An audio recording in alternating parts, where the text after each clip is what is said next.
محتاجين نص كيلو من الزبده، 500 جرام من الزبده بالظبط. محتاجين 5 كوبايات من الدقيق. محتاجين كوبايه سكر، اهي الكوبايه دي زيها دقيق 5. وهنحتاج معلقه من البيكنج باودر ورشه فانيليا و3 بيضات. تمام.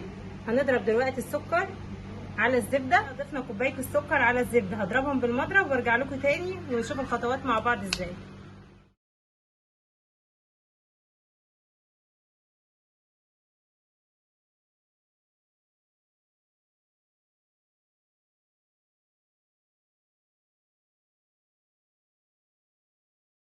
ضربنا كده السكر مع الزبده، هننزل ببيضه واحده نضربها. اول ما تختفي هنكمل بيض تاني.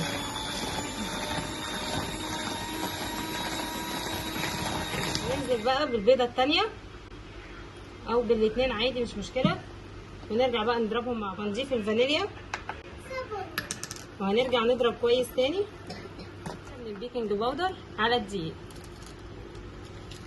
هنقلبها كده كويس، وهننزل بقى على الزبده بتاعتنا شويه شويه ونقلب. هنقلب كده الدقيق مع الزبده والسكر والبيض. تمام. تقلبي كده من تحت لفوق لغايه ما يختفي الدقيق، وتنزلي كمان بحبه من الدقيق الباقيين.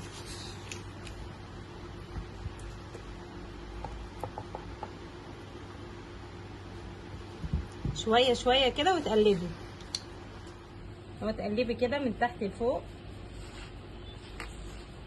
كويس اهو. هنضيف كمان حبه الدقيق الباقيين.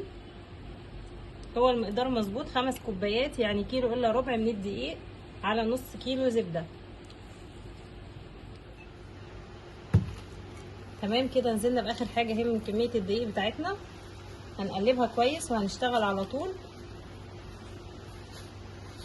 الصينيه بتاعتك تكون مش مدهونه زبده ولا سمنه ولا اي حاجه، بنكتفي باللي جوه العجينه خلاص، ومش هيلزق فيها ولا اي حاجه. حته كده من العجينه هنحط عليها كاكاو، دي معلقه من الكاكاو. تمام. هنضيف عليها معلقه من الزيت او السمنه، نقلبهم وننزل بيهم على العجينه. انا ضفت هنا على الكاكاو معلقه زيت او سمنه علشان العجينه بتاعتي ما تنشفش. لازم احنا عايزينها تبقى كريمي عشان هنعملها بالكيس الحلواني مش في مكنه. لو بالمكنه هتكون العجينه انشف من كده بشويه. زودي كوبايه كمان من الدقيق بالمعلقه بتاعت الكاكاو اللي احنا عجناها دي بالزيت او بالسمنه على العجينه بتاعتنا كده لغايه ما يندمج كل الخليط مع العجينه بتاعتي. هنشتغل بقى بالقمع ده بتاعنا. هنعمل كده وردات صغيره وما تكبرهاش عشان ما تفرش منك قوي، زي ما انتم شايفين كده. عايزه اوريكم ده القمع. تمام. تبقى السنون بتاعته كده واقفه شويه لفوق مش متنيه لتحت زي بتاعه بلح الشام. ده اللي بيطلع الوردات دي اهو. ده الشكل اهو زي ما انت شايفه. تمام.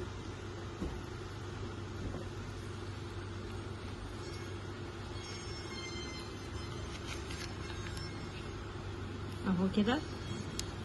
ممكن كمان تشكلي تعملي وردات صغيره من فوق بالكاكاو.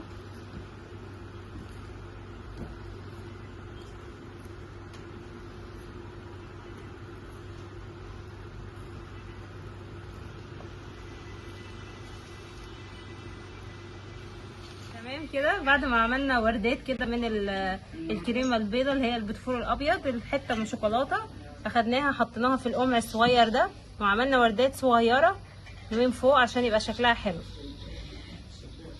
ده شكل البوتفور بعد ما طلع من الفرن.